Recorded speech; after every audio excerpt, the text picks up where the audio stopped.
เจ้าเป็นพ่อใหญ่บ้านได้คิดอ่านหาความสุขเป็นประธานประมุขบำรุงสุขกำจัดทุกข์แก่ประสาดอกสาวบ้านบุญที่ทำทานสร้างจงเป็นทางก้าวไต่เป็นบันไดไต่เต้าพาเจ้าให้หุ่งเหืองอย่าสุมีเหตุเรื่องเครื่องคุณในหัวใจยามปราศัยตักเตือนเพื่อนประสาให้ย่อย่อง การปกครองลูกบ้านทำงานเพื่อชาติให้สลาดหอบผู้ประตูเสื่อม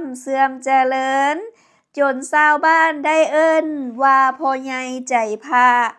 ให้เจ้ามีมานะภาพหมู่โจรคนให้เป็นนายคนกล้าอวิสาให้ล้นหลังขอให้สุขสมหวังเนาบัลลังก์ปราสาทแก้วแววเลื่อมอยู่สวรรค์เพิ่นว่าซั่นเด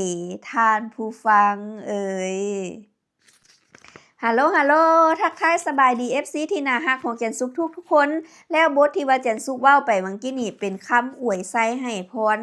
นายบ้านพ่อบ้านหรือว่าประธานบ้านนั่นเองเนาะแล้วก็มีหลายคนเพิ่นให้ความสนใจเนาะแล้วก็รอคอยสำหรับคำอวยไส้ให้พรน่ะนายบ้านหรือว่า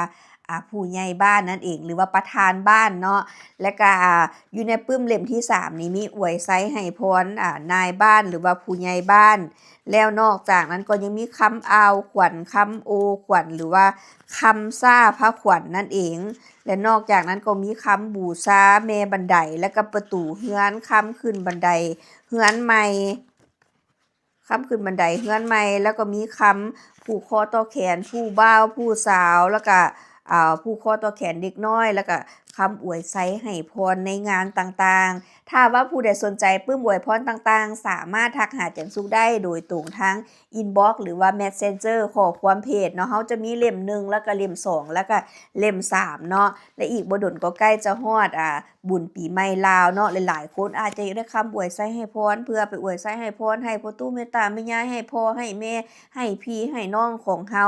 แล้วนอกจากนั้นก็ยังมีคำโค้งเบิ่งมืองามยามดีนำแล้วก็ยังมีคำไหว้พระเช้าแลงนำเนาะสำหรับปึ้มเล่ม2กับเล่ม3ถ้าว่า